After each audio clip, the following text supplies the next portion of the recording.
Okay, so for kind of a kind of more general kind of topic, just have a little bit of a talk about like the much lauded digital future that we're all inevitably heading towards. No more discs, only full hard drives. That's going to be the future. Like as it is with PC gaming. So I just really want to we'll have a chat about kind of the upsides, the downside, and is this actually inevitable sort of thing. So I mean, in terms of the upside, I mean, I'll suggest a few, right? Like, so you've got the convenience. You don't have a disc, obviously, so you have to run to the shelf or dig around in your drawers to find the disc to switch games. You can play it on different consoles. There's also we might have to do this maybe when you get it, but with Xbox One, you can share your library, your digital library, with one other person, like one other Xbox, and you can play the same games at the same time, which is kind of cool. So if you got like digital games. That is pretty cool. Because you can do that on Steam. Yeah. But if the other person is signed in, then you can't play their games. Like, do you have to? Oh, that's annoying. I think, or maybe it's if they're playing the game currently, then you can't play it. I'm not sure. What do you reckon about it, Ryan? Is this something you're happy about or scared of? Like the idea of like all digital futures is something that Well, I like it because as you say, I'm a bit of a PC gamer. So I have my entire Steam library on my PC, which is I'm just having a look. I think it's the best part of 400 odd games. So that cost you like 20 quid in the sale, right? Something like that. That and Humble Bundle. Oh, it's good. It's good. Good times. So I like it for my PC, but I think it's once you have a few games like on disc, it's like, oh, actually, I quite want everything on disc. But I mean, yeah, that's the only problem is once your hard drive is full, then you're a bit screwed because you obviously never know when the servers are going to go down or anything like that, and you've lost the game forever if you don't have it on your hard drive. It's always a pain to like re-download stuff. It's just annoying. Yeah. Even on like phones and apps. But I mean, for me, I think the downside for me is that I think it's like the lack of ownership. And again, like you say, you don't have a cool disc that you can put on your shelf. You don't have a collection.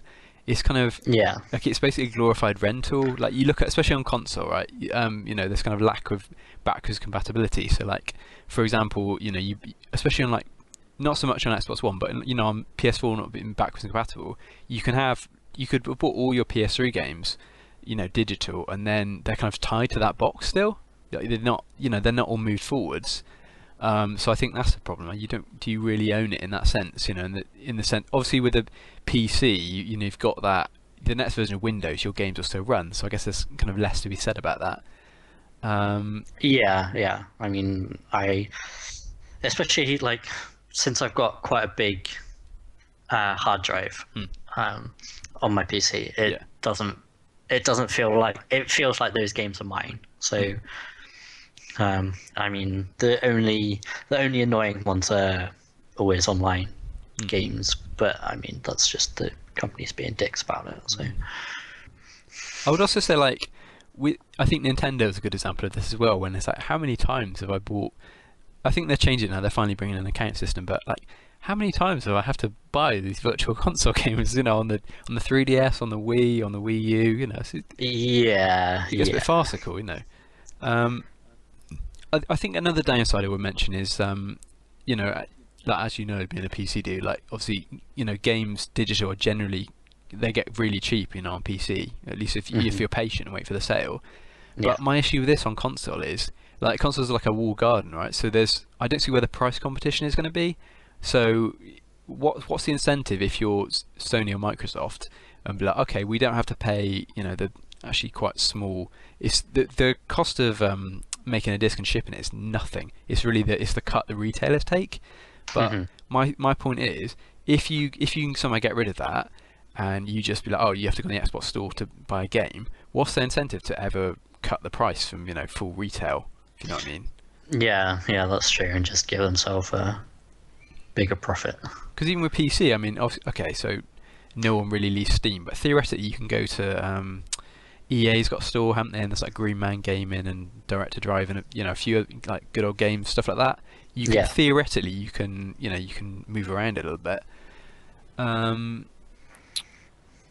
Yeah, I'd also I think the problem with this, especially with consoles, is with a PC, right? It sells itself. Essentially, you have to have a PC, don't you? I think even now. Whereas with a console, the issue with the retailers actually selling the hardware. That's the thing. You have to get the box into someone's house, and then that's almost part of the deal. Is they're making money off of the games, kind of thing. Because there's no margins on selling a console, right? Yeah, you're right. Yeah, and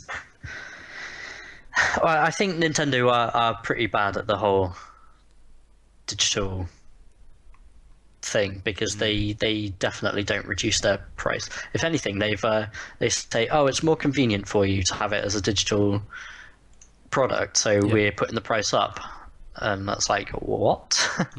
Sorry, what? It's kind of weird in the sense that, because we were talking about the NES Classic earlier, but really they're selling the games for much cheaper on that, if you know what I mean. So I know it's not a physical copy as such, but you know what I mean. They're selling this physical unit with Virtual Console games for much cheaper than they are on the actual Virtual Console, which is bizarre. Yeah, which is stupid.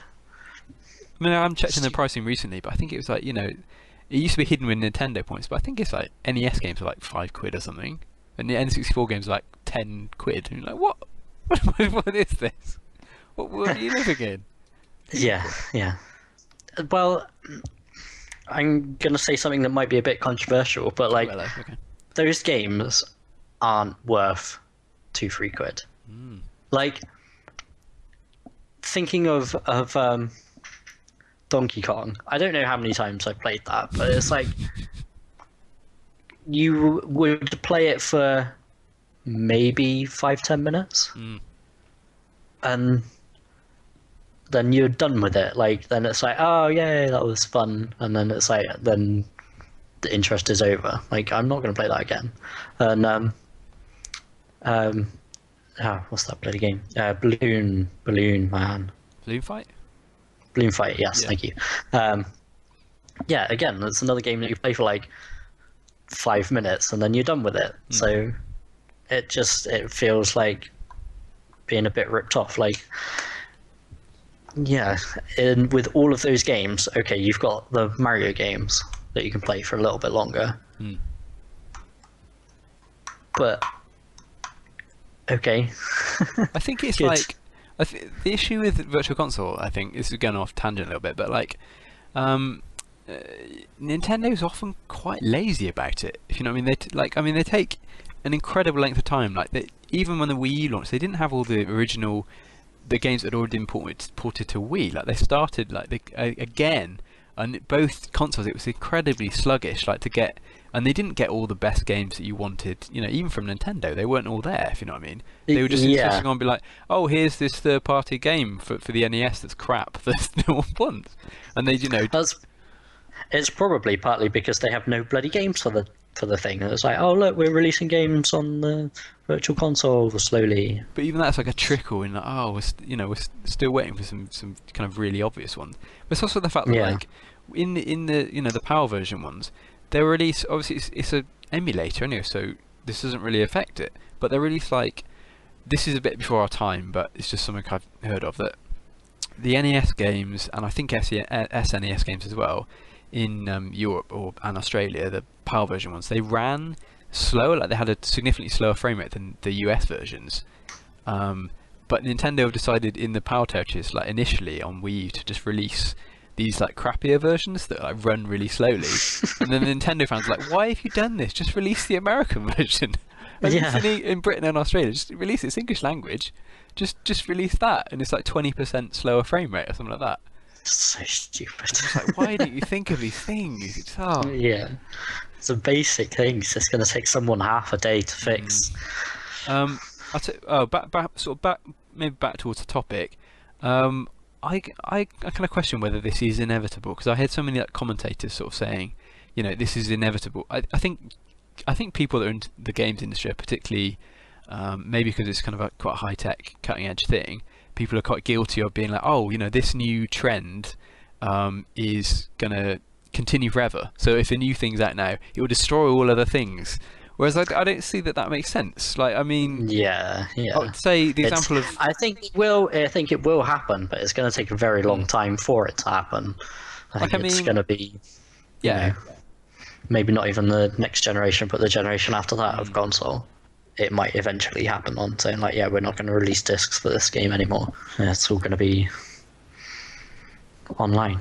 because I mean, I know there's some practical things like they say about rural places, the broadband infrastructure isn't there, but I would just argue it's. I mean, even with say with PC games we were talking about earlier, you can still get discs of pretty much every big PC game or even indie game that comes out. Obviously, they for next to nothing. Obviously, no one really buys them, but they are there. If you know what I mean, for people that want them. Yeah, exactly. So don't think it's going to die anytime soon. I think it will eventually get there. But yeah, you might be right. We might see it on PC first. But I would also say like the other example I use with like music, because you remember when well, not Napster, but when iTunes and things first kind of took off and people started downloading music, and people are people are never going to buy CDs again. But like it destroyed the like no one buys CD singles anymore because it's stupid. It killed that, but still, like CD album sales have been really resilient, and I mean you can still go to high street stores and they're racks of CDs. People still buy albums on CDs, and then people are like, oh, that's the future. But then streaming came along, and really I've seen numbers about this, and like streaming hasn't really affected CDs any more than they already had fallen. If you know what I mean, it's sort of killed downloads almost. Like people are like, oh, if I don't really like this enough to buy the CD, I'm just buying one track. And then you're like, well, why even pay to do that? Because I can just stream it on Spotify or or YouTube or So you almost have the situation where something else comes out. So maybe it'll be again. We've got like OnLive failed, didn't it? But Sony's got one, isn't it? Like PlayStation Now or something like that. That maybe you have this almost situation where people stop buying digital games and they're like, oh, we're just going to stream it. And then you have this weird hardcore group that have like, oh, I have to have the disc. So you have like you'll have record people and streamers sort of thing. Yeah. Like I can just rent this game and that's all I'm going to play it for. Like I'm never going to play this game again. Yeah, you might be right. People won't buy the game and just kind of stream it. I kind of do. The way I kind of deal with digital now is like we were saying earlier about like games with gold. I will pretty much pick up everything on that, even if I already have it. So there's convenience of not having to switch discs. But I don't really.